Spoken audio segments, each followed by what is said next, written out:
name is Matt, and I'm a wildlife photographer for National Geographic. For our next issue, we are highlighting certain countries by showing the different kinds of wildlife that are found there, and I have been assigned to the South Asian country of Nepal. Over the course of my assignment, I will be traveling throughout the country in search of the most unique and hard to find animals that Nepal has to offer.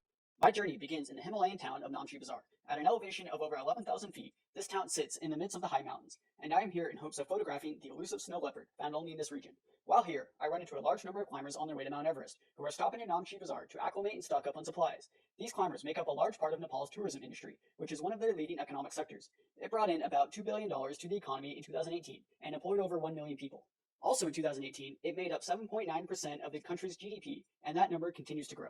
People come to Nepal from around the world for a variety of reasons, with the most well-known being to trek in the Himalayas or climb Mount Everest. Aside from tourism, over two-thirds of Nepal's population, including many people in this region, are farmers. And although this is how many people make a living and provide for their families, agriculture itself does not make up a large part of the country's GDP. In fact, one of the leading contributors to Nepal's GDP is remittances, or money sent to Nepal from people living abroad. These remittances make up as much as 30% of the GDP, and it is common to meet Nepali families who have children or other relatives living and working abroad. From Namche Bazaar, I head to the ancient city of Bhaktapur. Here, I hope to find a variety of birds to photograph, including the long-legged buzzard and red-rumped swallow, both of which are sometimes seen flying among the ancient buildings. The architecture in Bhaktapur is beautiful. Nepal itself has three main architectural styles: the stupa, pagoda, and shikara styles. Stupa-style architecture consists of usually tomb-like structures that are representative of Buddha, and many have a pair of all-seeing eyes painted at the top, with a triangular structure above them representing a crown. Here in the medieval city-state of Bhaktapur, there is a mix of pagoda and shikara architecture. Pagoda style is characterized by structures with several stacked roofs with a triangular spire on top. These structures also usually have a variety of detailed wooden carvings and struts. Shikara structures consist of towers that are either pyramidal or curvilinear, with very detailed exteriors.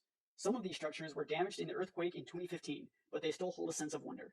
From Bhaktapur, I travel a short way to Kathmandu, where I plan on restocking on supplies before the second half of my journey. Kathmandu is the capital city of Nepal, with a population of just over 1 million. It is also a cultural center. As I walk through the streets, I can hear Nepali music playing in the shops and restaurants. I learned that the music of Nepal is very diverse. However, two of the more popular genres of music are Adanic Geet and Dahori. Adanic Geet, which literally means modern song, is a genre consisting of popular music in Nepal that is influenced by folk, classical, and Western music. Dahori consists of songs that are framed as debates between different people, with the lyrics consisting of witty back-and-forth responses from one side to the other. Some popular instruments used in Nepal, including in the two mentioned music genres, are sarangi, morali, madal, cymbal, and damfu.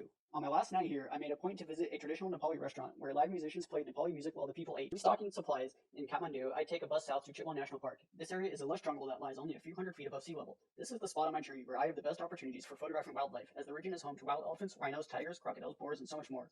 I hired a guide to take me into the jungle, and thankfully he was also able to help me interact with some of the locals in this very rural region, as almost none of them speak English. Nepal itself is home to a multitude of different ethnic groups, and as such, there are a variety of different languages. Nepali is the official language of the country, where 44.6% of the population claim it as their native tongue. However, as of 2011, there were 123 different languages claimed as mother tongues in Nepal, with the most popular behind Nepali being Matali, Bhojpuri, and Thuru.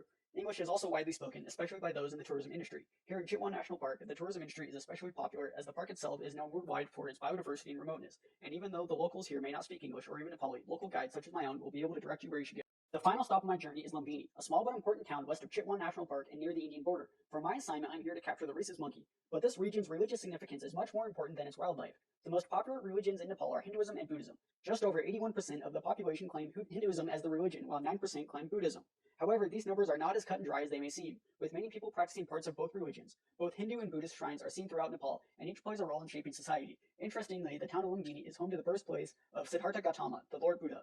This place is a pilgrimage site for Buddhists around the world and is surrounded by monasteries representing Buddhism in different countries. So even though Hinduism is the dominant religion, Buddhism is still very prevalent throughout the country. It is a very beautiful and peaceful place to end my journey. Nepal is a country rich in wildlife, but it also holds a strong culture, history, and way of life. It has something for everyone who takes the time to visit, and I hope that one day I can return.